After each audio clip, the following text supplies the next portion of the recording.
It's been a crazy week for President Trump with all the scandals that have come out, and today he left for his big trip to Saudi Arabia.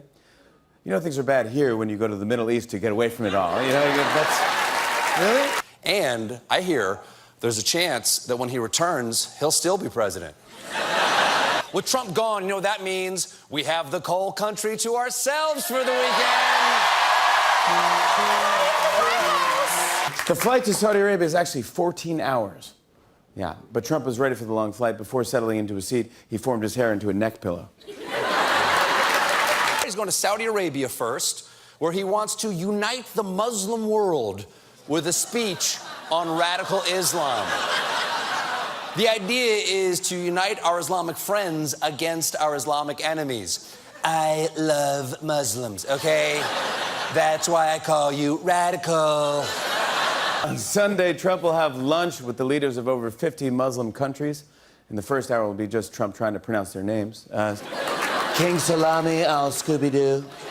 But the Israeli visit might get a little tense at times, too, since it came out this week that Israel is the source of the secret intelligence Trump gave to the Russians. But I'm sure it'll be fine. It's not like people over there hold grudges for thousands of years.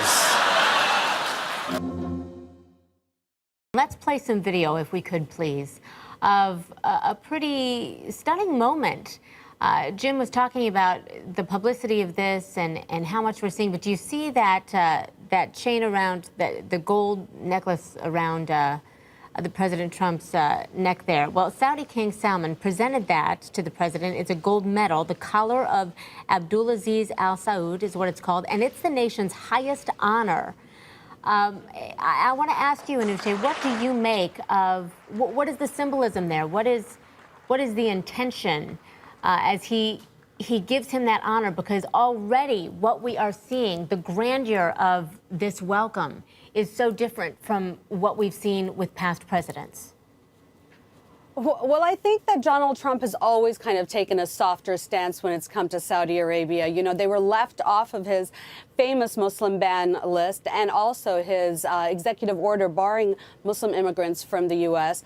And, you know, despite Saudi Arabia being one of the greatest exporters of radical Islam, Donald Trump has always taken a softer stance on them. And let's not forget, there's a $109 billion arms deal also on the table that he has to seal with the Saudis. And, you know, it's really interesting because in many ways there couldn't be a better time for Donald Trump to kind of be out of Washington and escape the siege-like atmosphere he's facing here back at home and be in Saudi Arabia. But at the same time, this really ambitious trip is full of diplomatic landmines. And I really think his first diplomatic blunder has the potential to start off in Saudi, in Riyadh. Mr. President, either you're not getting good counsel or you're not following the good counsel that you're being provided. In case it's the former, let me give you some legal advice. Robert Mueller's appointment is the official statement of official Washington that if you've broken the law, you're out. One way or another, impeachment, indictment, or cabinet removal under the 25th Amendment. I don't know if you've broken the law, whether you've impeded official investigations, but this isn't a witch hunt. There is enough evidence relating to Michael Flynn and the Russians to cause the extraordinary act of the appointment of an independent counsel. You fired the person who was investigating Flynn and maybe investigating you after you allegedly first asked that investigator over a one-on-one dinner at the White House for a loyalty pledge. And then allegedly 2 weeks later in the Oval Office, after asking Vice President Pence and Attorney General Sessions to leave the room, you told Director Comey to stop investigating your former national security advisor by saying, quote, "I hope you can let this go." At that moment, because of your termination letter of Comey, we know you had Russia on your mind. And now comes news that you told the Russians that the firing of Comey would relieve great pressure. Understand this, you can't make what has happened go away, not by tweeting, not by rallying the base, not by having your allies in Congress or the conservative media complain. We're beyond that now. You need to hire a criminal defense attorney and follow that lawyer's advice, which will no doubt include restraint. And the road ahead is pretty clear. It's nearly certain that the truth will come out. If you committed crimes, you'll be removed. I'm not prejudging you. I think it premature and inappropriate for those who talk impeachment.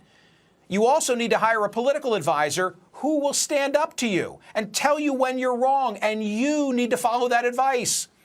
You need to relentlessly get to work and stay at work on the problems you were elected to fix. But even if you get past your legal issues, the only way to save this presidency is to stop talking about this issue, stop being controlled by impulse, and instead be governed by discretion and the law. Assuming that nothing that has already occurred will cause you to be removed, this presidency can be rescued. President Reagan faced many dark days in his second term in relation to Iran-Contra, but he got through it by focusing on his work, by not complaining, and by maintaining discipline. Pretty much the same thing happened with President Clinton, though that scandal was different. You can pull out of this downward spiral, but only if you have it in you to stay focused, stay on message, follow the rules, follow the law, and follow good advice.